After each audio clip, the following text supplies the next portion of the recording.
من الشیطان الرجیم بسم اللہ الرحمن الرحیم السلام علیکم ورحمۃ اللہ۔ ناظرین کرام، برسات کا موسم ہے اور برسات میں بہت سارے عجیب و غریب واقعات ہوتے ہیں اور بالخصوص ہمارے ملک میں ہوتے ہیں۔ آپ مین اسٹریم میڈیا پہ، سوشل میڈیا پہ دیکھتے ہیں۔ گزشتہ دنوں ایک واقعہ ہوتا ہے لاہور شہر میں۔ ایک چاچا مختار سولنگی ان کا نام ہے، وہ گالی دیتے ہیں اور اس گالی کی گونج بڑی دور تک جاتی ہے، یہاں تک کہ اقتدار کے ایوانوں تک پہنچتی ہے۔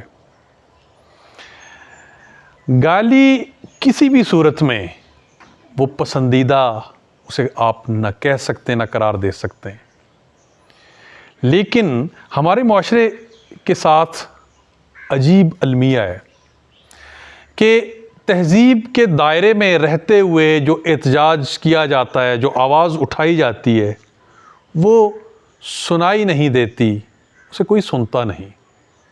لیکن بد تہذیبی کا مظاہرہ کرتے ہوئے اگر کوئی شخص بات کرتا ہے، بد تہذیبی والی زبان استعمال کرتا ہے، گالی دیتا ہے، تو وہ اس کی گونج وہ بڑے دور تک جاتی ہے۔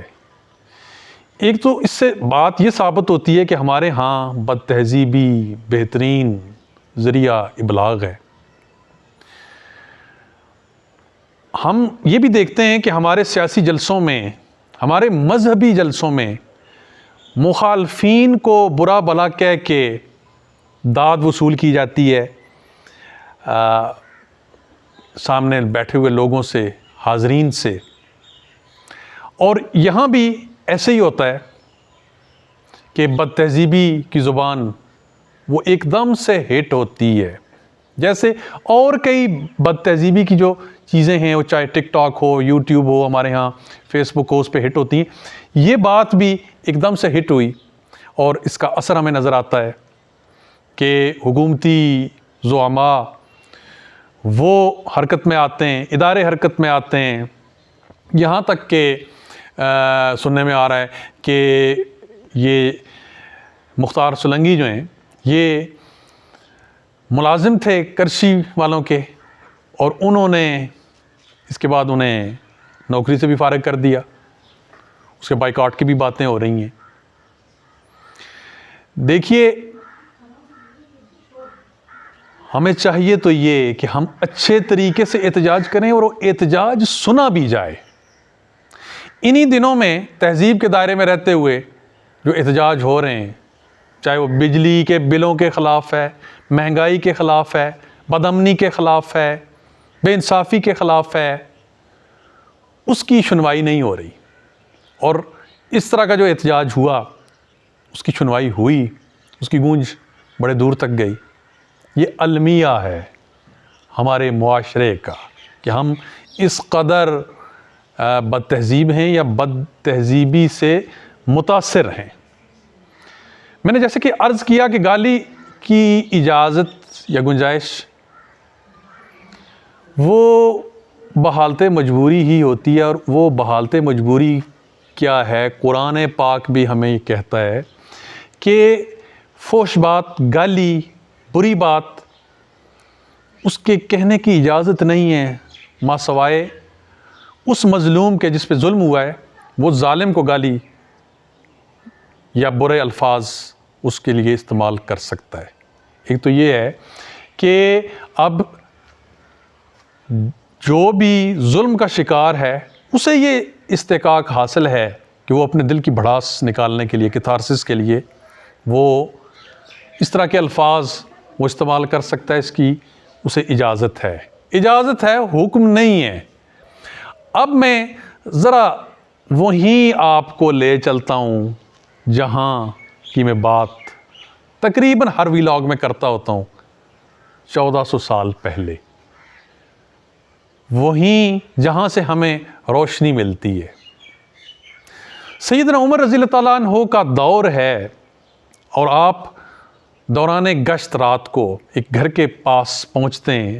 اندر ایک عورت وہ کچھ پکا رہی ہے، بچے ارد گرد بلک رہے ہیں بھوک سے، آپ رضی اللہ تعالیٰ عنہ بھیس بدلے ہوئے ہیں، خاتون کو یہ بھی نہیں معلوم کہ یہ امیر المومنین ہیں، اس سے استفسار کرتے ہیں، پوچھتے ہیں کہ کیا معاملہ ہے، تو وہ بتاتی ہے کہ جی گھر میں تو کھانے کے لیے کچھ نہیں ہے، بچے بھوکے ہیں کئی پہروں سے یا 1-2 دن سے 3 دن سے، تو انہیں تسلی دینے کے لیے میں نے یہ پتھر دیگچی کے اندر ڈالے ہوئے ہیں اور انہیں ہلا رہی ہوں، آگ پہ چڑھایا ہوا ہے کہ بچے بس کسی طریقے سے سو جائیں۔ تو سیدنا عمر پوچھتے ہیں کہ تم نے اس معاملے میں خلیفہ کو، امیر المومنین کو خبر نہیں کی، ان تک رسائی نہیں تم نے کی؟ تو وہ بڑے غصے سے کہتی ہے کہ امیر المومنین وہ کہاں کا امیر المومنین ہے، کہاں حکومت کر رہا ہے؟ اسے یہ بھی معلوم نہیں کہ اس کی رعایا وہ بھوکی ہے۔ تو یہاں پہ غصہ نہیں کرتے سیدنا عمر، انہیں بالکل بھی غصہ نہیں آتا۔ وہ کیا کرتے ہیں کہ سامان کھانے پینے کا اپنی پیٹھ پر لاد کے، اپنے کندھے پہ لاد کے وہاں تک پہنچاتے ہیں اور اسے کہتے ہیں کہ بہن کھانا تیار کرو اور بچوں کو کھلاؤ، اور صبح امیر المومنین کے پاس چلی جانا، دیکھنا وہ کیا کرتا ہے۔ تو دوسرے دن وہ خاتون امیر المومنین کے پاس آتی ہیں اور دیکھتی ہیں کہ یہ تو وہی شخص ہے جو رات کو کھانے پینے کی چیزیں ان تک پہنچا کے آیا تھا، یہی امیر المومنین ہے۔ اور کیوں بلاتے ہیں؟ کہ اس کے بچوں کا وظیفہ مقرر کرنے کے لیے۔ اور غصہ، وہ خاتون تو ڈرتی ہے کہ امیر المومنین اب میرے ساتھ کچھ سختی فرمائیں گے۔ آپ بالکل بھی سختی نہیں فرماتے، بلکہ اسی عمر کا فرمان ہے کہ اگر دریائے فرات کے کنارے کوئی کتا بھی پیاسا مر گیا تو ذمہ دار عمر ہوگا۔ بات سمجھنے کی ہے کہ اگر ایک تو انسان نہیں کتا، اور دوسرا کہاں؟ دریا کے کنارے، دریائے فرات کے کنارے اگر مر گیا اس کا ذمہ دار بھی عمر ہوگا۔ تو یہ بہت ساری چیزیں ہیں جو بحیثیت معاشرہ ہمیں سمجھنے کی ضرورت ہے، اور ہمارے حکمرانوں کو سمجھنے کی ضرورت ہے۔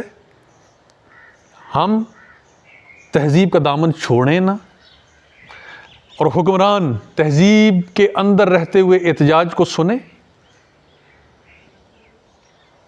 جو خلق کی آواز ہے، آواز خلق ہے، اسے نکارہ سمجھیں، آواز خلق کو نکارہ خدا سمجھو۔